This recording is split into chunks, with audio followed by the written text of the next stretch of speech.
Next it is regarding the income recognition. So जब भी आपका कोई लोन अकाउंट है एंड वो एनपीए टर्न आउट हो जाता है, यानी कि एनपीए हो जाता है, नॉन परफॉर्मिंग एसेट हो जाता है, उसके केस में अगर आप इंटरेस्ट जो यहाँ पर चार्ज किया गया है, इस अकाउंट के ऊपर जो भी इंटरेस्ट चार्ज किया गया है, जो डेबिट किया जा चुका है, that is debited but not collected, लेकिन उसे अभी तक कलेक्ट नहीं किया गया है, उसके केस में आपको उसे रिवर्स करना होगा। And this could be done by reverse. किस हिसाब से करना होगा? जो भी आपका प्रॉफिट लॉस अकाउंट है उसे आप डेबिट करेंगे एंड जो भी लोन अकाउंट है उसे आप क्रेडिट कर देंगे, ताकि क्योंकि ये जो आपका इंटरेस्ट आपने यहां पर अभी डेबिट किया है, अभी कलेक्ट नहीं किया है, यानी कि रियलाइज नहीं हुआ है, वो आप यहां पर अपने इनकम में काउंट नहीं कर सकते हैं। चाहे कोई नॉर्मल लोन अकाउंट है, चाहे गवर्नमेंट ऑफ इंडिया का गारंटीड लोन अकाउंट है, दोनों ही केसेस में ये जो चीज रहेगी ये एप्लीकेबल रहेगी। एंड फर्दर जो इंटरेस्ट है वो इस लोन अकाउंट में नहीं अप्लाई किया जाएगा। फर्दर जो इंटरेस्ट है वो भी नहीं अप्लाई किया जाएगा, that will not be applied.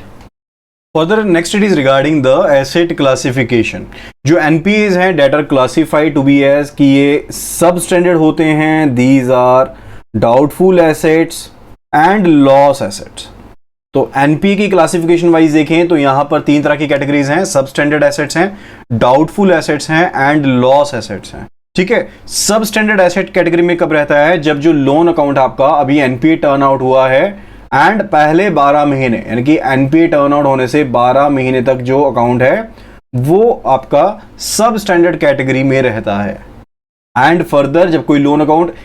1 साल से ज्यादा समय के लिए सब स्टैंडर्ड रहता है, उसके बाद उसकी जो क्लासिफिकेशन होती है that is as per the doubtful asset, तो उसे डाउटफुल एसेट कहा जाता है।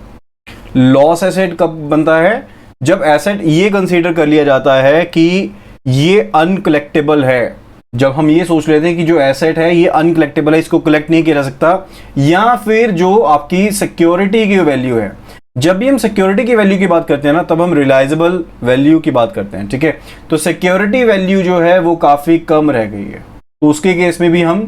जो लोन होता है उसे लॉस एसेट में कंसीडर करते हैं।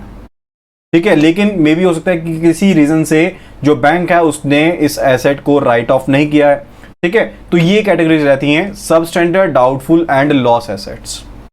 ठीक है, तो डाउटफुल में फर्दर तीन कैटेगरीज हैं, that is doubtful 1, doubtful 2 and doubtful 3। यानी कि सब स्टैंडर्ड कैटेगरी में रहने के बाद जब डाउटफुल कैटेगरी में आया है लोन अकाउंट, तो यहां पर पहले 12 महीने के लिए, यानी कि 12 महीने यहां पर कवर हो चुके हैं, तो 12 से लेकर 24 महीने के लिए, ये हम लाइफ की बात करें एनपीए की। ठीक है, यानी कि जब एनपीए की लाइफ कितनी है, 12 महीने से लेकर 24 महीने तक की है, वो D1 में रहेगा। फर्दर उसके बाद अगले 24 महीने के लिए वो D2 में रहेगा, यानी कि 24 के बाद से लेकर 48 मंथ्स तक जो लोन अकाउंट आपका वो D2 यानी कि डाउटफुल 2 में कैटेगराइज होगा। एंड बियॉन्ड दिस पीरियड जो लोन अकाउंट है वो डाउटफुल 3 में क्लासीफाई होगा। Now let us have a look at the guidelines for classification of NPS. तो जब भी बैंक ने किसी लोन अकाउंट को एनपीए क्लासीफाई करना है तो किस चीज को ध्यान में रखना है? That is the most important, that is a degree of credit weakness. So main चीज क्या है कि जो क्रेडिट है उसमें क्या वीकनेसेस है, यानी कि वैल्यू ऑफ सिक्योरिटी के बारे में ध्यान में देखना है। यहां पर कोलेटरल सिक्योरिटी की जो भी रियलाइजेशन वैल्यू बनती है उसको देखना है, जो भी ड्यूज हैं, यानी कि ड्यूज का मतलब क्या है, जो आपका आउटस्टैंडिंग बैलेंस है, आप उसमें देखेंगे कि आपके आउटस्टैंडिंग बैलेंस को जो सिक्योरिटी है क्या वो कवर कर रही है, क्या सिक्योरिटी चाहे प्राइमरी है चाहे कोलेटरल है, क्या वो आउटस्टैंडिंग बैलेंस को कवर कर रही है। ठीक है, तो क्रेडिट वीकनेस के बारे में यहां पर देखेंगे। फर्दर जो नॉर्म्स हैं उनको तो आपने गो थ्रू करना ही करना है। Second, it is that the bank should avoid the tendency to delay, यानी कि बैंक में इस चीज की टेंडेंसी नहीं होनी चाहिए कि इस अकाउंट को एनपीए में क्लासीफाई नहीं करते हैं, अभी रहने देते हैं। तो इस तरह की टेंडेंसी नहीं होनी चाहिए, खास करके जब आपने आइडेंटिफिकेशन करनी है नॉन परफॉर्मिंग एसेट्स की for the high value accounts. जब बड़े अकाउंट्स रहते हैं तो उनमें क्लासिफिकेशन के समय पर आपको खास करके इस चीज का ध्यान रखना है कि आपकी ये टेंडेंसी नहीं होनी चाहिए कि आप डिले करेंगे आइडेंटिफिकेशन में। एक चीज और इंपॉर्टेंट है, जैसे हमने डिग्री ऑफ क्रेडिट वीकनेसेस की बात की थी ना, कि वीकनेस कितनी है यहां पर, ठीक है, तो यहां पर आपने ये तो देख लिया कि क्रेडिट वीक है या नहीं है, यानी कि अमाउंट उसमें कितना जमा हो रहा है, क्या यूनिट अभी चल रहा है नहीं चल रहा है, उन सभी चीजों के बारे में आपने यहां पर गौर किया। लेकिन उससे रिलेटेड एक चीज है कि जो अब ये बात करते हैं कि regarding the availability of the security, या फिर बात करते हैं नेटवर्थ ऑफ द कस्टमर या गारंटर के बारे में। सो ये इंपॉर्टेंट है किस चीज के लिए? क्लासिफिकेशन के लिए। These are important aspects for classification, यानी कि जैसे हमने पढ़ा था ना कि एनपीए में सब स्टैंडर्ड है, डाउटफुल है, लॉस एसेट है, तो वहां पर क्लासिफिकेशन किस हिसाब से होगी, उसके लिए जानना जरूरी है कि सिक्योरिटी अवेलेबल है या नहीं है, नेटवर्थ कितनी है कस्टमर की, गारंटर की, तब ये चीज इंपॉर्टेंट हो जाती है। लेकिन आइडेंटिफिकेशन के लिए, फॉर आइडेंटिफाइंग द एनपीए, आप इस चीज के बेस पर सिर्फ और सिर्फ ये नहीं कह सकते कि जो अकाउंट होगा वो एनपीए नहीं होगा क्योंकि उसमें सिक्योरिटी अवेलेबल है। ठीक है, तो वो चीज यहां पर ध्यान में रखने वाली है। फर्दर, बैंक के द्वारा लोन अकाउंट के क्लासिफिकेशन एनपीए में सिर्फ और सिर्फ एक टेम्परेरी डेफिशिएंसी की वजह से नहीं की जानी चाहिए। तो अगर किसी तरह की टेम्परेरी डेफिशिएंसी है अकाउंट में जो आपको नोन है, लाइकवाइज हो सकता है कि एडिक्वेट ड्राइंग पावर अवेलेबल ना हो लेटेस्ट स्टॉक स्टेटमेंट के हिसाब से, या फिर ओवर लिमिट हो, या फिर non submission of stock statement हो, अगर टेम्परेरी फेज में है, वो टेम्परेरी डेफिशिएंसी है, तो उसके बेस पर सिर्फ और सिर्फ अकाउंट की क्लासिफिकेशन जो है वो एनपीए में नहीं हो सकती है। सो वर्किंग कैपिटल के केस में पर्टिकुलरली, जब हम वर्किंग कैपिटल की बात करते हैं तब पर्टिकुलरली इस केस में जो लोन अकाउंट है वो एनपीए तब होता है, वर्किंग कैपिटल एनपीए तब होती है जब जो इर्रेगुलरिटी है वो 90 डेज से ज्यादा कंटिन्यू रहती है। चाहे जो यूनिट है वो आपका प्रोडक्शन में चल रहा है, लेकिन यहां पर जो इर्रेगुलरिटी है वर्किंग कैपिटल के केस में, जो इर्रेगुलरिटी है that is beyond 90 days, 90 days से ज्यादा है, उसके केस में ये अकाउंट जो है वो एनपीए टर्न आउट होता है। फर्दर, अगर जो लिमिट्स हैं, जो लिमिट सैंक्शन की गई है, ठीक है, if limit is not reviewed, जो लिमिट सैंक्शन की गई है उसे रिव्यू नहीं किया जाता, एंड फर्दर जो एडहॉक लिमिट्स हैं उन्हें रेगुलराइज नहीं किया जाता। तो दो चीजें हैं, एक तो है लिमिट को रिन्यू नहीं किया जा रहा, सेकंड है कि एडहॉक जो लिमिट है उन्हें रेगुलराइज नहीं किया जा रहा within 180 days of the date of sanction of the limit, यानी कि जब रिन्यूएबिलिटी होनी थी तो उसके 180 डेज के अंदर अंदर भी उसे रिन्यू नहीं किया गया, या फिर जो एडहॉक लिमिट जो रेगुलराइज की जानी थी उसे 180 days from the date of sanction of ad hoc limit उसे यहां पर रेगुलराइज नहीं किया गया, सो उस डेट में जो अकाउंट होगा उसे एनपीए क्लासिफाई किया जाएगा। फर्दर, कोई भी जो एनपीए अकाउंट है, मान लीजिए कोई भी एनपीए अकाउंट है एंड उसके केस में जो भी प्रिंसिपल अमाउंट था प्लस इंटरेस्ट का जो भी एरियर था, इंटरेस्ट एरियर्स, ठीक है, अगर ये अमाउंट यहां पर पे कर दिए जाते हैं, एडजस्ट कर दिए जाते हैं, तो उसके केस में जो अकाउंट है उसे फिर से हम कैटेगराइज कर सकते हैं एज स्टैंडर्ड अकाउंट। तो फिर वो अकाउंट फिर से क्या हो जाएगा, कैटेगराइज स्टैंडर्ड अकाउंट हो जाएगा, except the case of the rescheduled accounts. तो रीशेड्यूल्ड अकाउंट्स को या फिर रीस्ट्रक्चर्ड अकाउंट्स को छोड़ते हुए अगर कोई दूसरा अकाउंट है, अगर कोई दूसरा अकाउंट है जिसमें प्रिंसिपल एंड जो इंटरेस्ट के एरियर थे वो जमा करवा दिए जाते हैं, तो उसके केस में उसकी जो क्लासिफिकेशन है वो फिर से स्टैंडर्ड एसेट में उसे अपग्रेड किया जा सकता है। एंड फर्दर, जो एसेट क्लासिफिकेशन की जाएगी it should be borrower wise, जो एसेट क्लासिफिकेशन की जाएगी it should be borrower wise, ना कि अकाउंट वाइज होगा ये। यानी कि अगर एक बोरोर का 3-4 अकाउंट भी चल रहे हैं, 3-4 लोन अकाउंट भी चल रहे हैं, एक भी फैसिलिटी अगर उसमें से नॉन परफॉर्मिंग एसेट हो जाती है तो सभी अकाउंट्स ही क्लासिफाई क्या होंगे, एनपीए क्लासिफाई होंगे। Then the next point is regarding the bill discounting in case of letter of credit. So person A ने एक सीसी लिमिट चल रही है, इसकी पर्सन ए की एक सीसी लिमिट चल रही है, एंड फर्दर इसने यहां पर एक एक्सपोर्ट बिल था जिसे डिस्काउंट करवाया है, एक्सपोर्ट बिल था जिसे डिस्काउंट करवाया, ठीक है। तो यहां पर जो सीसी लिमिट है वो क्या हो गई, अभी एनपीए हो गई है, नॉन परफॉर्मिंग एसेट है, ठीक है। तो उसके केस में जो बिल डिस्काउंटिंग है ना, बिल डिस्काउंटिंग वाला अकाउंट जो होगा इसका, इसे एनपीए यहां पर क्लासिफाई नहीं किया जाएगा, यानी कि बिल डिस्काउंटिंग अंडर क्या है, लेटर ऑफ क्रेडिट है, तो यहां पर इसे यहां पर एनपीए क्लासिफाई नहीं किया जाएगा। लेकिन जब इस बिल डिस्काउंटिंग की ड्यू डेट आ जाती है, जब इस बिल डिस्काउंटिंग की ड्यू डेट आ जाती है under the LC, and due date के ऊपर जो इशूइंग बैंक है वो लेटर ऑफ क्रेडिट को यहां पर पे नहीं करता है, यानी कि जो भी अमाउंट ड्यू था उसे पे नहीं करता है, एंड जो यहां पर बोरोर इटसेल्फ है, बोरोर भी जो है वो भी ड्यू डेट के ऊपर, यानी कि अब इशूइंग बैंक ने पेमेंट करनी होती है ना, ये लायबिलिटी किसके ऊपर रहती है कि इशूइंग बैंक ने पेमेंट करनी है, लेकिन इशूइंग बैंक ने पेमेंट की नहीं, इशूइंग बैंक ने डिफॉल्ट कर दिया, एंड फर्दर जो पर्सन ए था जिसकी सीसी लिमिट भी चल रही है, जिसका बैंक ने बिल डिस्काउंट भी किया है, वो भी यहां पर ड्यू डेट के ऊपर अमाउंट जमा नहीं करवा पाया।